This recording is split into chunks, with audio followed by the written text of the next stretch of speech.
seen Malcolm X, right? The film? Mm-hmm. All the bar scenes in Malcolm X were the Lenox Lounge. Mad Men, that first season of Mad Men, when he's in the Half Moon booze in there and there's smoky, that was Lenox Lounge. One is being 124, 125 on Lenox. Old school place, like Billie Holiday sang there. And this is just when the Lenox Lounge was still a neighborhood joint, but people were looking and you would start to see these like white German tourists come in. But is that the one that, what's the film? Well, Forrest Whitaker, Bumpy Johnson. American, what's it? Was it one with Russell Crowe? No, it's the new series that's out now. Oh yeah, called The Godfather of Harlem. Godfather of Harlem. Is that the same thing? They do. They represent it, but I'm that like old fucker that's just like, but they get it wrong. It wasn't a walk down into place. It was just like two open doors. But so the Lenox Lounge, Rice was right there. The lounge was half a block away. Wow. So that became our joint. And it was always, I'm going to tell a story here, but it was always, we were the only ones not of color in that place. But it was also our joint to the fact that we got our names on glasses behind the bar. A cop owned it, and cop and his wife ran it. And it was kind of in a state of disrepair. When Spike did Malcolm X, he put a ton of money into it, and the lounge really, really got sort of like nice and fancy. And then ironically, it becomes a spot, and all of a sudden prices start going up and the neighborhood people get, pushed out. Yeah. Right. So for me, this story is near and dear to my heart. So I'm in the lounge. I'm working with a couple of other teachers there. It's Friday night, so we're just looking, and I was teaching Invisible Man by Ralph Ellison at that point. Okay. And that book not only knocked me out, but teaching Invisible Man, 7 stories up in Harlem, and you can see all the landmarks from the book. You can see the Y right there. Mount Morris Park is right there, you know what I mean? Yeah. The final scene. So I'm in there and we're talking about Invisible Man. One of us has our book out. And there's this really, really big dude at the end of the bar, and he's like giving me the eye, and I'm thinking, what the fuck, you know what I mean? Like, because it's, you just looking like, okay, is this where I got to kind of explain why I'm here? So he walks towards us, and I'm, he's 6'4", 6'5", built like a fucking house. And all of a sudden he falls right into the conversation with us about the book. Like he starts talking about the book, and I promise you, this is like, I just met this dude, right? And I didn't even meet him. Like there's no face to face. So he starts talking to me, and then like something, I don't know how to describe it. He starts clicking. So he goes, where'd you go to college? I said, Canisius College. He said, me too. So I'm like, what's the odds? What are the chances of that? Right now, you said, where'd you go to college and everything? I imagine you don't have your diploma on you right now. He did. So he pulls out his diploma and he starts talking to me. And so I start asking about teachers that he had. And all of a sudden this thing starts clicking. So I'm going to hit pause in that part of the story, right? So my father, 81, I think, has a massive heart attack, has bypass. So he retires from the classroom, but he misses the buzz cut. You know what I mean? He misses that buzz. So he doesn't go back to his school because he's retired.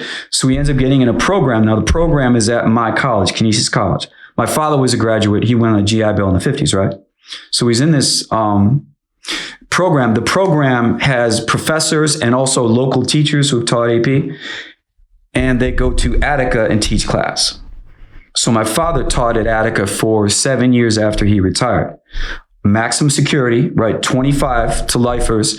And he would teach them history, and he would tell me stories about, like when we would have a test, you separate the desk and everything. So my old man, the guards gave him a hard time, and he hated the guards. And that's another reason his students liked him. He called them my kids, and these guys are like, what in there? So he's setting up the desk for a test, and one of the guys has his feet on the desk in front of him. And he goes, you got to move your feet. And the guy looks up, he says, look, bro, says, I'm a murderer, but I ain't no cheat, which is interesting, right? So he starts asking me about, and I ask him about the professors that he has, and he starts naming all these professors. And then it hits me. So then he goes to me, what's your last name? So I give him my last name.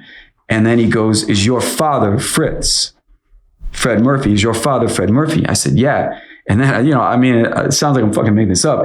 Then the guy grabs me. He says, your father changed my life. So that is crazy. The guy he did a 10-year bid, and he had my father for, I think, 2 or 3 classes, runs into me at the Lenox Lounge, recognizes the facial. I don't see it, but he recognizes it. And then all of a sudden Like I can't buy a drink. The guy's got tears in his eyes. So for me, for teachers, you never know when you're going to run into a former student.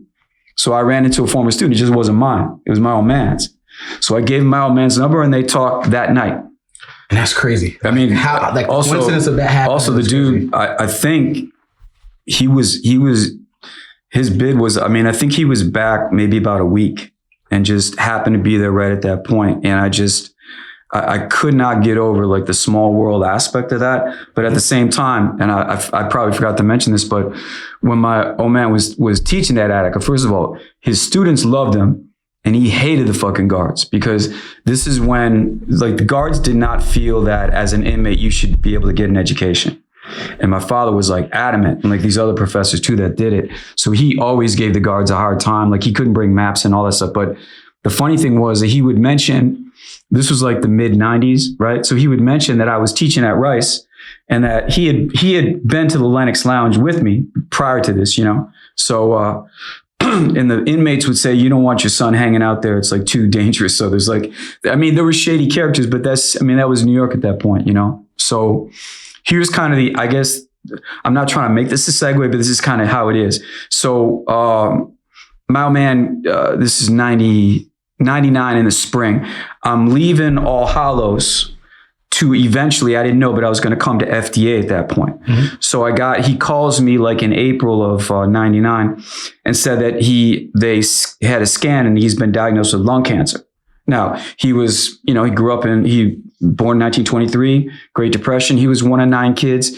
World War II, that was a smoking generation. So he had quit, but it just caught up with him. So it was a really intense arc from like April to August. He got really sick really quickly. So fast forward to August of 99, August 30th, I'm at home. They're doing hospice care, right? So I'm at home. I'm home with my sister.